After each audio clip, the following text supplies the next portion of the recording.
Hello students, कैसे हैं आप सब लोग। उम्मीद करती हूँ सब अच्छे होंगे और स्वस्थ होंगे। मैं Meena Rana ICT virtual class में आपका स्वागत करती हूँ। स्टूडेंट्स, हम पढ़ रहे हैं क्लास 8 की हिंदी में हम यहाँ आज सर्वनाम जो आपका टॉपिक है वो पढ़ेंगे। इससे पहले आप संज्ञा पढ़ चुके हैं। तो सर्वनाम क्या होता है, तो इस सर्वनाम को जानने के लिए हम कुछ वाक्य लिखते हैं यहाँ पर, जैसे राम या, ठीक है, राम अच्छा लड़का है। इसी में आगे लिखेंगे राम के पिताजी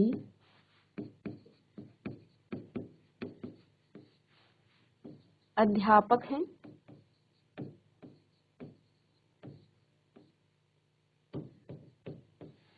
राम स्कूल या राम कक्षा 8 में पढ़ता है। राम की जगह आप किसी दूसरे नाम को भी लिख सकते हैं। राम कक्षा 8 में या 8वीं में पढ़ता है। चलिए, इतने बहुत हैं। तो देखिए यहाँ पर हम वाक्य में देखिए, राम आपका क्या है, आप संज्ञा पढ़ चुके हैं। तो राम किसी व्यक्ति का नाम है। राम की जगह किसी और नाम को आप लिख सकते हैं। तो राम एक व्यक्ति का नाम है और व्यक्ति के नाम को आप क्या कहते हैं, संज्ञा कहते हैं। अब बात यहाँ मैंने ये जो वाक्य लिखे हैं ये क्यों लिखे हैं, हमें सर्वनाम की आवश्यकता क्यों पड़ी जब हम संज्ञा से ही काम चला सकते थे।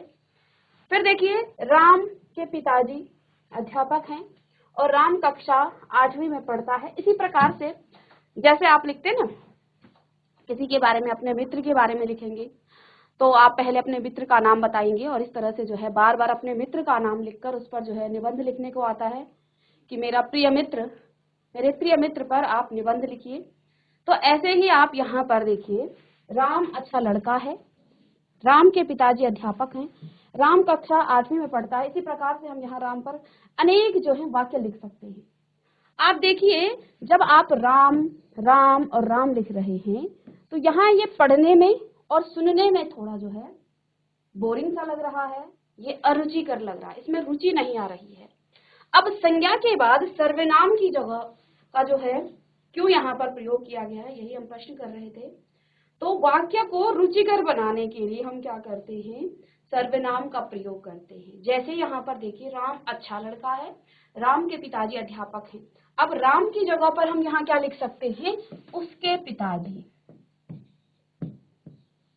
ठीक है। और यहाँ राम की जगह आप क्या लिख सकते हैं, वह कक्षा 8वीं में पढ़ता है, इस तरह से लिख सकते हैं। आगे उसकी माताजी के बारे में, तो वहां पर क्या आएगा, उसकी बहन कक्षा 6 में पढ़ती है। तो इस तरह से जो है आप राम पर अनेक वाक्य लिखेंगे, लेकिन आप बार बार संज्ञा को रिपीट नहीं करेंगे। संज्ञा की जगह पर आप क्या लिखेंगे, सर्वनाम लिखेंगे। तो वाक्य को रुचिकर बनाने के लिए हम क्या करते हैं, सर्वनाम का उपयोग करते हैं, सर्वनाम का प्रयोग करते हैं। क्योंकि संज्ञा को बार बार जो है रिपीट करने से, बार बार जो है उसको दोहराने से हमारा वाक्य जो है अरुचिकर बन जाता है। वो आपको ऐसा लगता है कि एक ही बात को आप बार बार कह रहे हैं, जबकि बात तो अलग अलग है। राम लड़का है, राम अच्छा लड़का है, राम के पिताजी जो है अध्यापक हैं। तो राम शब्द बार बार बोलने से जो ये आपके वाक्य हैं अरुचिकर लगते हैं। लेकिन जैसे ही आप इस संज्ञा के स्थान पर सर्वनाम का प्रयोग करते हैं तो वाक्य आपका रुचिकर लगने लग जाता है और फिर आप उसे इंटरेस्ट से पढ़ते भी हैं, रुचि से पढ़ते भी हैं। तो इसीलिए जो है संज्ञा की जगह पर सर्वनाम का प्रयोग किया गया था। तो अब इसकी परिभाषा लिखेंगे, संज्ञा के स्थान पर प्रयुक्त होने वाले। अब देखो, हमने राम की जगह तो लिखा उसके, राम की जगह तो लिखा वह, यहाँ पर बेसिकली राम ही तो आना चाहिए था कि राम के पिताजी, लेकिन हमने राम नहीं लिखा, उसके पिताजी अध्यापक हैं। हमने यहाँ राम न लिखकर क्या लिखा, वह कक्षा 8वीं में पढ़ता है। या आगे हम लिखें कि उसकी बहन कक्षा 6 में पढ़ती है। तो राम की जगह हम क्या कर रहे हैं, अन्य शब्दों का प्रयोग कर रहे हैं। और राम क्या है, संज्ञा है, इसलिए इसकी परिभाषा क्या होगी, संज्ञा के स्थान पर प्रयुक्त होने वाले शब्द सर्वनाम कहलाते हैं। जैसे यहाँ पर देखिए, मुकेश अच्छा लड़का है। अब हम मुकेश न लिख करके क्या लिख रहे हैं, वह 8वीं में पढ़ता है। अब हमने मुकेश नहीं लिखा, संज्ञा की जगह पर हमने सर्वनाम का प्रयोग किया है। तो जल्दी से सर्वनाम की आप परिभाषा लिखें। क्या लिखेंगे? संज्ञा के स्थान पर प्रयुक्त होने वाले शब्द सर्वनाम शब्द कहलाते हैं। जैसे मुकेश अच्छा लड़का है, वह 8वीं में पढ़ता है। मुकेश अच्छा लड़का है। अब यहाँ मुकेश आपका संज्ञा था, ठीक है, मुकेश आपका व्यक्ति का नाम है, यानी ये संज्ञा था, लेकिन इसी मुकेश की जगह हमने वह प्रयोग किया जो कि आपका सर्वनाम है। जबकि आप यहाँ लिख सकते हैं कि मुकेश 8वीं में पढ़ता है, लेकिन आपने मुकेश ना लिख करके आप क्या लिखा? वह 8वीं में पढ़ता है, यानी संज्ञा के स्थान पर आपने सर्वनाम का प्रयोग किया। तो संज्ञा के स्थान पर प्रयुक्त होने वाले शब्द क्या कहलाते हैं? आपके सर्वनाम कहलाते हैं। जैसे मुकेश अच्छा लड़का है, वह 8वीं में पढ़ता है। चलिए, ये तो सर्वनाम की बात हो गई, सर्वनाम की परिभाषा हो गई। अब हम बात करते हैं आगे सर्वनाम के भेद। सर्वनाम के भेद, नेक्स्ट हेडिंग डालिएगा, सर्वनाम के भेद। तो देखिए, सर्वनाम के 6 प्रकार के भेद हैं, या 6 प्रकार के सर्वनाम होते हैं। पहला सर्वनाम आपका पुरुषवाचक सर्वनाम है। पहला आपका पुरुषवाचक सर्वनाम है। पुरुषवाचक सर्वनाम में आपका पहला आता है उच्चतम पुरुषवाचक सर्वनाम, फिर मध्यम पुरुषवाचक सर्वनाम और अन्य पुरुषवाचक सर्वनाम। लिखते रहेंगे पुरुषवाचक सर्वनाम, जिसमें 3 आपके सर्वनाम आते हैं, उत्तम पुरुष, मध्यम पुरुष और अन्य पुरुषवाचक सर्वनाम। आगे हम जानेंगे उत्तम पुरुष, मध्यम पुरुष और अन्य पुरुष क्या होते हैं। दूसरा इसका भेद है निश्चयवाचक सर्वनाम। तीसरा भेद है अनिश्चयवाचक सर्वनाम। चौथा संबंधवाचक सर्वनाम। पांचवा प्रश्नवाचक सर्वनाम और छठा आपका निजवाचक सर्वनाम। तो 6 प्रकार के हमने यहाँ सर्वनाम के 6 प्रकार यहाँ पर पढ़े हैं। पुरुषवाचक सर्वनाम, निश्चयवाचक सर्वनाम, पुरुषवाचक के भी 3 अन्य भेद हैं, उत्तम पुरुष, मध्यम पुरुष और अन्य पुरुष। निश्चयवाचक सर्वनाम, अनिश्चयवाचक सर्वनाम, संबंधवाचक सर्वनाम, प्रश्नवाचक सर्वनाम और निजवाचक सर्वनाम। इन सभी भेदों को आप लिखिएगा अपनी नोटबुक में। चलिए, निश्चय, अनिश्चय, संबंध, प्रश्नवाचक और निजवाचक, तो 6 भेद हैं सर्वनाम के। चलिए स्टूडेंट,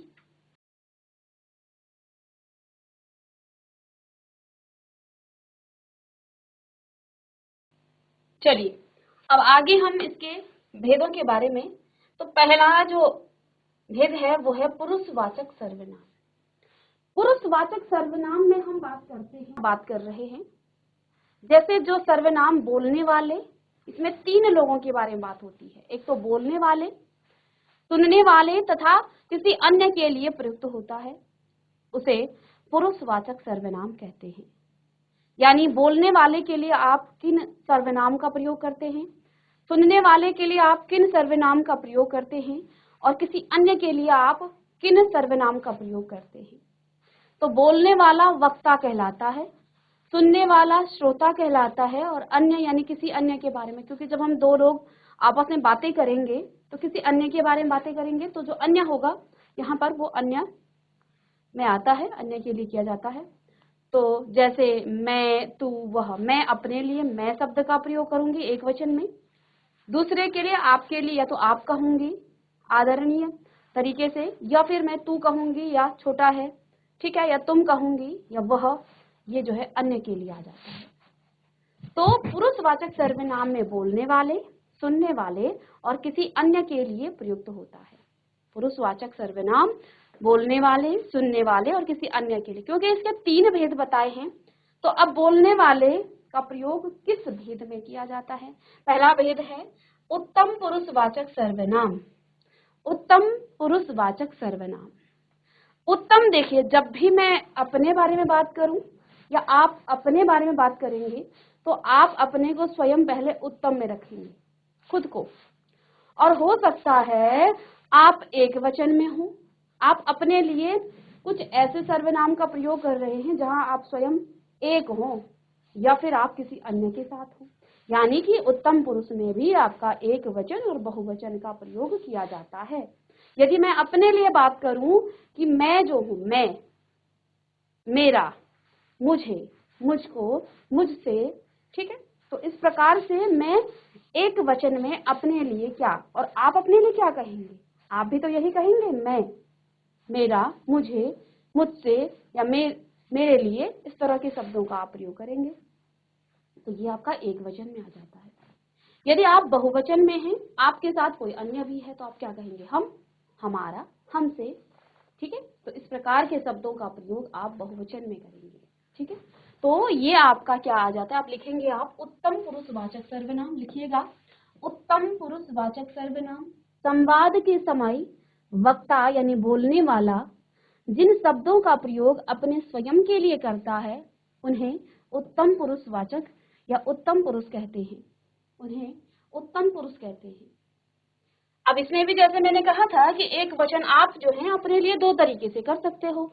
आप कभी कभी एक वचन में होंगे, आप जैसे मैंने कहा, मैं, मेरा, मुझे या मेरी, स्त्रीलिंग में मेरे, मुझे, मुझसे, मैंने, इस तरह के शब्दों का प्रयोग आप करेंगे एक वचन में। बहुवचन में हम, हमारा, हमारी, हमारे, हमें, हमसे, हमने आदि आदि शब्दों का आप प्रयोग करेंगे।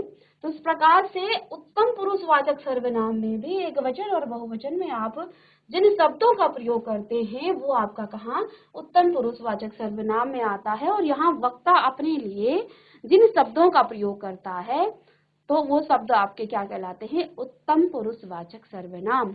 अब ये मत सोचिएगा कि अभी उत्तम में हूँ, नहीं। आप अपने लिए जैसे बच्चे क्लास 8 के बच्चे बैठे हैं, तो क्लास 8 के बच्चे क्या कहेंगे? किसी बच्चे ने खड़े होकर कहा कि मैम आज मेरा काम नहीं हुआ है, आज मैंने काम नहीं किया है, तो वो अपने लिए क्या कर रहा है? शब्दों का प्रयोग कर रहा है, मेरा, मैंने, इस तरह के शब्दों का प्रयोग कर रहा है, तो वो उस समय उत्तम पुरुष में होगा। ठीक है, तो वो अपने लिए जिन सर्वनाम शब्दों का प्रयोग करेगा वो अपना नाम नहीं लेगा। ठीक है, मैं, वो क्या कहेगा? मैं कल स्कूल नहीं आया था या कल मैं स्कूल नहीं आऊंगा। तो वो अपने लिए जिन शब्दों का प्रयोग कर रहा है वो आपका उत्तम पुरुषवाचक सर्वनाम में आएगा। या फिर वो कह सकता है, सभी को कह सकता है कि हमारी क्लास के बच्चे जो हैं बहुत हल्ला कर रहे हैं, कभी कभी बच्चे ऐसे, तो वो क्या कर रहा है? हमारी यानी कि सबके लिए कह रहा है। ठीक है, तो आप लिख लीजिएगा, उत्तम पुरुषवाचक सर्वनाम संवाद के समय यानी बात करते समय वक्ता अर्थात बोलने वाला, वक्ता अर्थात बोलने वाला का प्रयोग अपने स्वयं के लिए करता है। वक्ता जिन शब्दों का प्रयोग अपने स्वयं के लिए करता है उन्हें हम क्या कहते हैं? उत्तम पुरुषवाचक सर्वनाम कहते हैं। इसके बाद नेक्स्ट आपका आता है मध्यम पुरुषवाचक सर्वनाम। अब हमने वक्ता के लिए तो उत्तम पुरुष में रख दिए, वक्ता ने अपने लिए एक वचन और बहुवचन में जिन भी शब्दों का प्रयोग किया वो तो हमेशा किसके लिए आ जाएगा? वो तो हमेशा उत्तम पुरुष में आएगा। हमने कहा था पुरुषवाचक में हम 3 लोगों की बात करते हैं, वक्ता, श्रोता और अन्य। ठीक है, अब इसके बाद आपका नेक्स्ट आता है मध्यम पुरुषवाचक सर्वनाम। हमने कहा था पुरुषवाचक सर्वनाम में हम 3 लोगों की बात करते हैं, एक वक्ता की, दूसरा श्रोता की और तीसरा अन्य की। तो वक्ता की बात तो हम उत्तम में कर रहे थे। अब आपका आता है मध्यम पुरुष में। तो मध्यम पुरुष में हम किसकी बात करेंगे?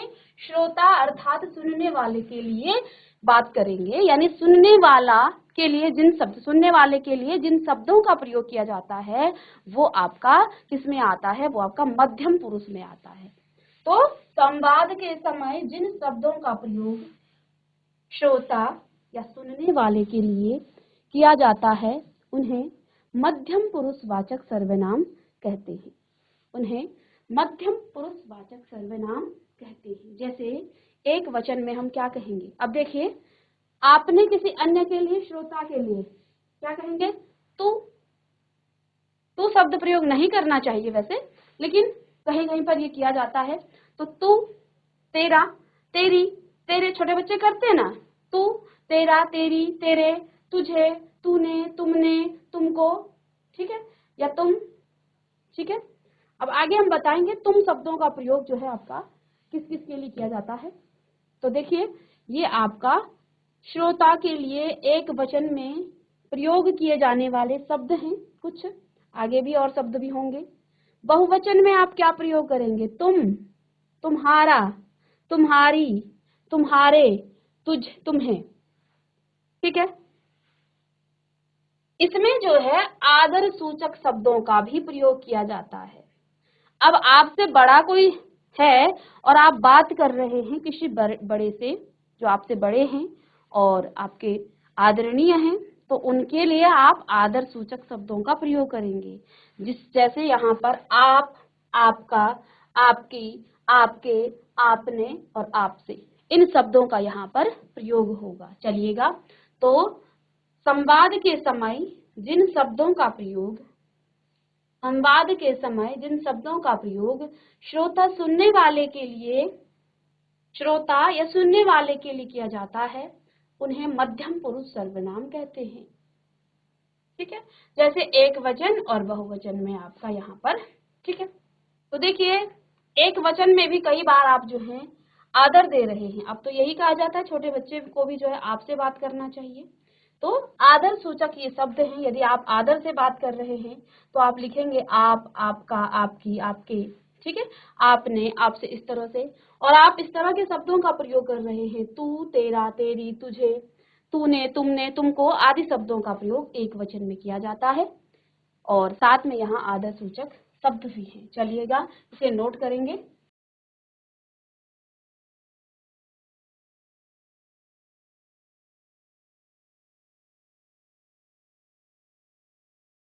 चलिए स्टूडेंट्स, नेक्स्ट है आपका अन्य पुरुषवाचक सर्वनाम। तो देखिए अन्य पुरुषवाचक सर्वनाम संवाद के समय, अर्थात जब बातचीत होती है, जब बात होती है, तो संवाद के समय जिसके बारे में बात की जा रही हो, कभी कभी वक्ता और श्रोता अपने स्वयं के बारे में बात ना करते हुए या श्रोता के साथ के बारे में बात ना करते हुए किसी अन्य के बारे में बात करता है, तो वो अन्य आपके एक वचन भी हो सकता है, बहुवचन भी हो सकता है, वो अन्य आपके निकट हो सकता है, वो अन्य आपसे दूर हो सकता है। तो इस प्रकार से ये निकट और दूर में भी बहुवचन और एक वचन की बात की जाती है। तो आपके सामने कोई बच्चा है, आपने किसी तीसरे के बारे में बात करी कि अरे ये तो ऐसा है, अरे यह तो ऐसा है, इस तरह से जो है आप बात करते हैं। संवाद के समय जिसके बारे में बात की जा रही है, दूसरे शब्दों में जिस सर्वनाम शब्द के प्रयोग से वक्ता और श्रोता का संबंध ना हो करके किसी अन्य का ही संबोधन प्रतीत हो, आपको ऐसा लग रहा हो किसी अन्य के बारे में बात हो, तो वहां पर आपका अन्य पुरुषवाचक सर्वनाम आता है। जैसे हम निकट के बारे में कहते हैं यह, इसका, इसकी, इसके, इसे, इससे, तो ये निकट है। जब आपके निकट कोई व्यक्ति है और आप उसके बारे में बात कर रहे हैं, क्या बात करेंगे? यह, इसकी, इसके और इसे, इससे, तो ये जो है आपके निकट वो व्यक्ति होगा आप जिसके बारे में बात कर रहे हैं। ठीक है, जैसे आपके क्लास में अभी मैं पढ़ा रही हूँ, तो आपकी क्लास से एक बच्चे ने कहा, उसके बगल में ही कोई बच्चा बैठा है कि मैम, मैंने कहा हल्ला कौन कर रहा है, अभी शोर कौन कर रहा है, तो आपने कहा कि मैम ये कर रहा है, यह कर रहा है। ठीक है, तो ये आप निकट की बात करें। अब वो दूर हो तो क्या कहेंगे? वह कर रहा है। तो एक वचन में आपके दूर के लोगों के लिए या दूर के पुरुषवाचक सर्वनाम में आप क्या यूज करेंगे? वह, उसका, उसकी, उसके, उसे, उससे, उसने। ठीक है, और बहुवचन में ये, इनका, इनकी, इनके, इन्हें, तो सभी लिखेंगे यहाँ पर। दूर की जो पुरुषवाचक सर्वनाम होगा वे, उनका, उनकी, उनके, उन्हें, उनसे, उन्होंने, इस प्रकार के शब्दों का आप प्रयोग करेंगे। जल्दी से इसे लिखेंगे। अन्य पुरुषवाचक सर्वनाम जैसे एक वचन निकट में यह, इसकी, इसके, इसे, इससे, इन शब्दों का प्रयोग किया जाता है। एक वचन दूर के कोई वस्तु हो या कोई व्यक्ति, हम पुरुषवाचक की बात कर रहे हैं तो यहाँ पर व्यक्ति ही होगा। ठीक है, तो किसी अन्य पुरुष के बारे में, किसी अन्य व्यक्ति के बारे में जब आप बात करते हैं तो वह, उसका, उसकी, उसके, उसे, उससे, उसने, इस तरह के शब्दों का प्रयोग आपका हो जाएगा बहुवचन दूर में। और एक बहुवचन में निकट के लिए, निकट के किसी व्यक्ति के लिए बहुवचन में किसी तो नहीं करेंगे यहाँ पर, क्योंकि बहुवचन में है तो बहुत सारे होंगे। तो क्या आ जाएगा? ये, इनका, इनकी, इनके, इन्हें, इनसे, इन्होंने, तो इन शब्दों का यहाँ पर प्रयोग किया जाता है। दूर के व्यक्तियों के बारे में वे, उनका, उनकी, उनके, उन्हें, उनसे, उन्होंने, तो इस तरह के शब्दों का प्रयोग करेंगे। अन्य शब्द भी यहाँ पर आते हैं जिसमें आप आप, आपकी और आपके। आपने देखा होगा जब हम किसी बड़े व्यक्ति के बारे में, किसी महान व्यक्ति जिसको आप आदर से बात कर रहे हैं, तो आप उन्हें या इनको, इनके ऐसा नहीं कहेंगे। आप क्या कहते हैं, आप करके ही बात किया जाता है, आप किसी अन्य से। ठीक है। अब जैसे आप अपने किसी राष्ट्रपति के जीवन परिचय में, तो आप ये नहीं कहेंगे इन्होंने, तो एक आदर से जब बात की जाती है तो कहा जाता है कि आपका जन्म यहाँ हुआ था, आपकी शिक्षा इस तरह से होती यहाँ हुई थी, चाहे वो आपके निकट हो चाहे वो आपसे दूर है।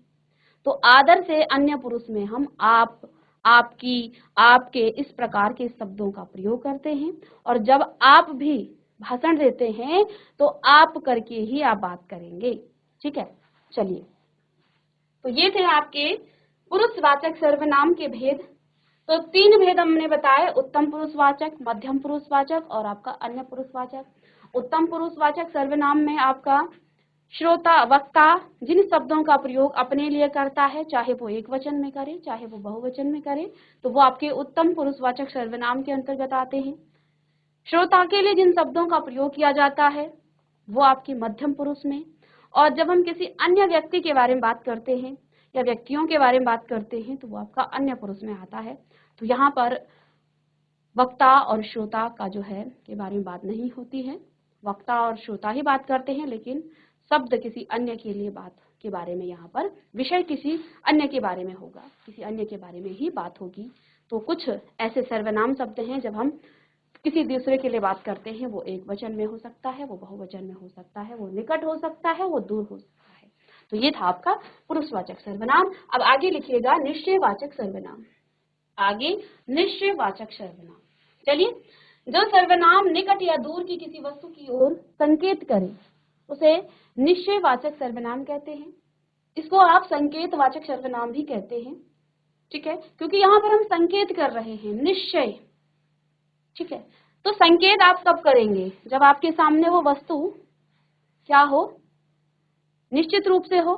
इसीलिए तो निश्चयवाचक है, निश्चित रूप से। यह और वह आप कब कहेंगे, जब वो व्यक्ति, जो वस्तु जो है आपके सामने हो या आपसे दूर हो, आप संकेत कर रहे हैं उससे, उसकी ओर, तो यानी कि वो निश्चित रूप से वस्तु है। तो इसमें जो है यह, वह, ये, वे आदि शब्द आ जाते हैं। तो जैसे ये है, यह पतंग है, यह पतंग है। ठीक है। अब कई बार बच्चे यह शब्द देख करके, आपने ऊपर भी देखा, ठीक है, यह पतंग है। तो एक और मैं वाक्य लिखना चाहूंगी, यह, चलिए, यह पतंग है। अब यह पतंग है यानी कि यहाँ पर पतंग निश्चित रूप से होगी। वह रो रहा है यानी कि वह रो रहा है, तो वो आपके सामने दिख रहा है। तो वह शब्द यहाँ पर क्या हो गया है, निश्चयवाचक सर्वनाम हो गया है। चलिए लिखेंगे, इससे पहले कि परिभाषा लिखिएगा। जो सर्वनाम निकट या दूर की, जो सर्वनाम निकट या दूर की किसी वस्तु की ओर संकेत करे उसे निश्चयवाचक सर्वनाम कहते हैं, उसे निश्चयवाचक सर्वनाम कहते हैं। जैसे यह, वह, ये, वे आदि शब्द यहाँ पर निश्चयवाचक सर्वनाम के अंतर्गत आते हैं। यह पतंग है यानी हम किसी पतंग की तरफ संकेत कर रहे हैं। वह रो रही है यानी वह रो रहा है यानी किसी व्यक्ति की तरफ, या किसी व्यक्ति की तरफ आप क्या कर रहे हैं, संकेत कर रहे हैं। वे घूमने गए हैं, तो किन्हीं निश्चित व्यक्तियों के बारे में बात हो रही है। इसके बाद आपका अनिश्चयवाचक सर्वनाम आता है। तो जिस सर्वनाम से किसी निश्चित व्यक्ति या पदार्थ का बोध नहीं होता है उसे हम अनिश्चयवाचक सर्वनाम कहते हैं। ठीक है, तो इसको थोड़ा सा ठीक कर ले। जिसमें निश्चय व्यक्ति या वस्तु का जो है यहाँ पर बोध नहीं होता है उसे अनिश्चयवाचक कहा जाता है। और इस तरह के शब्द आते हैं, इसमें कोई निश्चित व्यक्ति की बात या वस्तु की बात नहीं की गई है। किसी, अब कुछ, अब कितना है वो कुछ, ये निश्चित नहीं। तो यहाँ पर जो है, जैसे यहाँ पर कोई आ रहा है, कौन आ रहा है कुछ नहीं पता, अनिश्चय है। वहां पर कोई खड़ा है, कौन खड़ा है, कोई, तो वो कोई कौन है, अनिश्चय है, ये भी अनिश्चित है। मुझे कुछ नहीं मिला, तो कुछ नहीं, ये अनिश्चित है।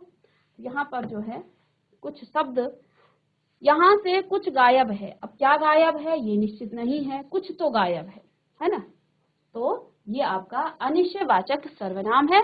इस तरह से बच्चों हमने आज आपका पुरुषवाचक सर्वनाम, आपका निश्चयवाचक सर्वनाम और अनिश्चयवाचक सर्वनाम पढ़ा। नेक्स्ट क्लास में हम 3 और जो सर्वनाम के भेद हैं साथ में इसके प्रश्न उत्तर भी करेंगे। तो मिलते हैं नेक्स्ट लेक्चर में, तब तक के लिए थैंक यू।